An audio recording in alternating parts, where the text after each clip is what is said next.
مخبوزات شيماء والزمن الجميل. النهارده باذن الله هنعمل العيش البتاو. العيش البتاو بتاعنا يا جماعه، او العيش الصب او العيش العريان، ده خاص بمحافظه المنوفيه. ممكن بقى يكون في عيش بتاو تاني خاص باللي هو يعني خط الصعيد تقريبا. هو بيبقى اسمه بتاو، بيبقى عيش كبير كده ورقيق معمول بالحلبة وحاجات كده يعني. لا بس احنا العيش بتاعنا عجينة سايلة زي ما هتشوفوا النهاردة.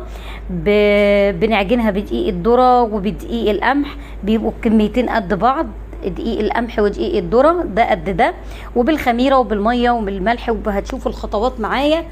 وبيطلع عيش حلو قوي وصحي قوي للي بيحبه، لان هو عيش قديم جدا جدا جدا، وناس كتير مش عارفه بقى يعني ناس كتير بيحبوه ولا ايه، بس انا احبه قوي لما يبقى لسه خارج من الفرن كده وتاكلي بيه بقى الجبنه القديمه والقشطه والحاجات الحلوه دي، بيبقى زي العسل بجد.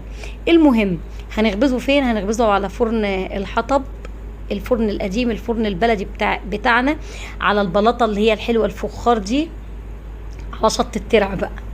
نعيش الاجواء النهارده مع بعض باذن الله. بس تعملوا لي لايك وبروا بخاطري بكلمه حلوه. مخبوزات شيماء. تعالوا بقى نقول لكم هنعمل ايه على ايه. بصوا يا جماعه الخير، احنا عملنا ايه بقى؟ نخلنا هنا 2 كيلو دقيق. 2 كيلو دقيق زيرو يعني ايه؟ دقيق المخبوزات العادي اللي هو لكل الاستخدامات، اللي بنعمل منه الفطير والعيش القمح والحاجات دي كلها. تمام. بدأنا 2 كيلو، هنحط قد ايه عليهم ذره؟ هنحط عليهم كيلو ونص. يعني ايه اللي كتير يا شيماء؟ اللي كتير دقيق الايه؟ دقيق الزيرو كتير. الدقيق الزيرو الكتير اللي هو دقيق المخبوزات. ده اسمه الخلط اللي هو الدقيق الزيرو بيبقى اكتر من الدقيق الذره. ده الدقيق الذره. الدقيق الذره هنضيف بتاع كيلو ونص كده، اقل من الدقيق التاني، ماشي؟ بس هندخله يعني. قولي لهم يا ليلى بقى عملتي ايه؟ احنا هنحط شويه دقيق اهم، هي كسلنا بس شوية يعني ملح. شويه ملح يعني معلقه صغيره. اه معلقه صغيره. هاتي بقى الميه الخميره فين؟ والعجين ده بيحب الميه كتير. خدي يا ليلى، حطها كلها ولا قد لا ايه؟ مش كلها كده حلو. بس بس ماشي اهي ديت على 4 كيلو. هاتي بقى الميه، حطي كوب بس. استني يا كريمه، العجينه بتبقى عجينه سايله يا جماعه، هوريها لكم طبعا، لانها لا بتتقرص ولا بتتعمل، ده بتنشل. كانت واحده سالتني ده غير بتاع الصعيد فعلا اللي هو اللي بيبقى مش انا قلت لك؟ عشان كده انا بحب اوضح لهم المعلومه. المعلومه. عشان في عيش تاني يا ليلى اسمه بتاوي يا شيماء او بتاو، بيترح بيبقى كبير جدا، فده غير يا جماعه. وده خبز صحي جدا على فكره، وطعمه زي العسل، وطعمه جميل لان داخل فيه دقيق ذره، والدقيق الذره اساسا بيبقى مسكر، طعمه حلو. حطي ميه بس عشان تلفها بقى. ماشي اهو. عشان نقول يا بنتي عجين ام شان. ايوه صح. بدي بتقولي لي فين يا شيماء الكلمه؟ قلت لك المره ضحكت، قلت لك المره الجايه. بصوا بقى، بصوا لسه هنضيف ميه تاني، بس لسه يعني اما توصلوا لكده، عشان ليلى هتلت فيه شويه. عارفين بقى لما تقول لك ايه؟ انت قاعده تلتي وتعجني، ليلى بتلت اهي وتعجن. شمريكم شويه بس. ليلى بتلت وتعجن. بصوا بقى، هو بنقعد ننعم فيه كده عشان لو فيه حته مكلكعه او حته ماسكه في بعضها. بصوا اهي العجينه دي بتفضل تعملي كده. طب يا ليلى اطب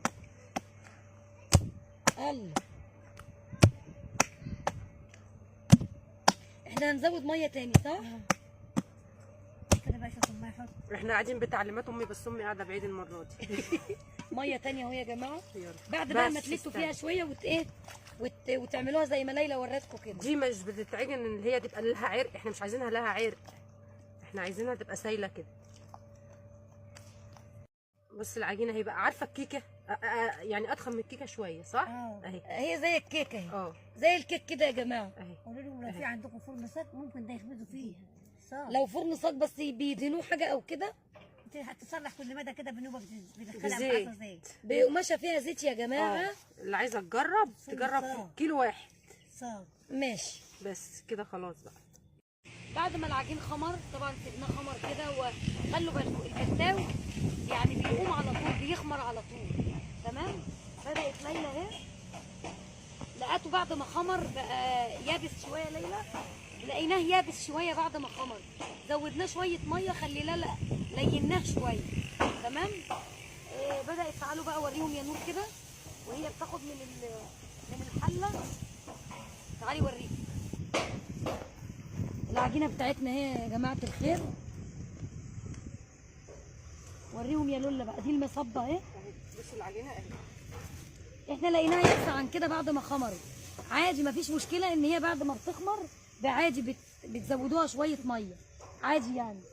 وبدات تاخد بالمصبه. وريهم جوه الفرن.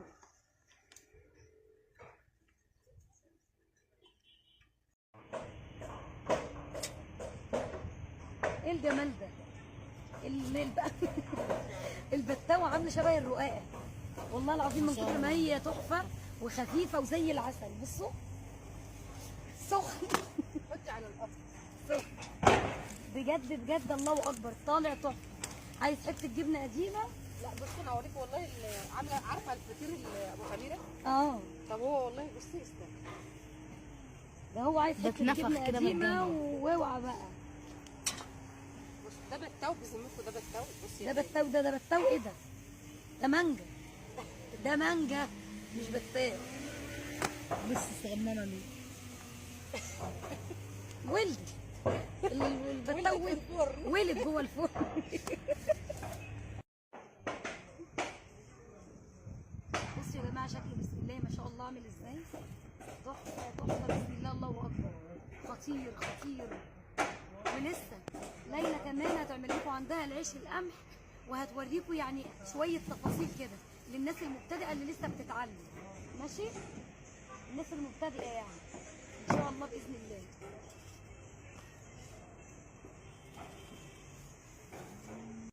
اتمنى يعني تكونوا انبسطتوا معانا بالفيديو بتاعنا.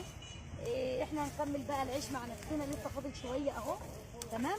عشان ليلى تخبز لكم العيش القمح الفلاحي اللي بيبقى شقق وبتعملوا بيه الفته وبتاكلوا بيه الجبنه والحاجات الحلوه دي.